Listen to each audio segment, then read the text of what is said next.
দোয়া কবুলের 5টা শর্ত, এই কথা বলে আজকের আলোচনা শেষ। এই যারা বলেন দোয়া কবুল হয় না, দেখেন নিজেদের সাথে মিলে কিনা। এই 5টা শর্ত যদি পাওয়া যায়, মুহূর্তেই আপনার দোয়া আরশে যে নক করবে। 1 নাম্বার শর্ত আকলুল হালাল, হালাল খাওয়া। কি খাওয়া? আমরা দুইটাই খাই, হালালও খাই হারামও খাই। বেশি খাই কোনটা? হ্যাঁ, কি খান? আমি কই নাই কিছু, আপনারাই কইছেন। নিজের উত্তরে নিজে ধরা না।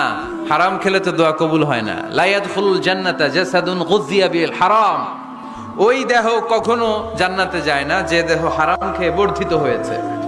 কেন দোয়া কবুল হয় না? মিলিয়ে নেন নিজের জীবনের সাথে, জাস্ট একটু মিলিয়ে নেন।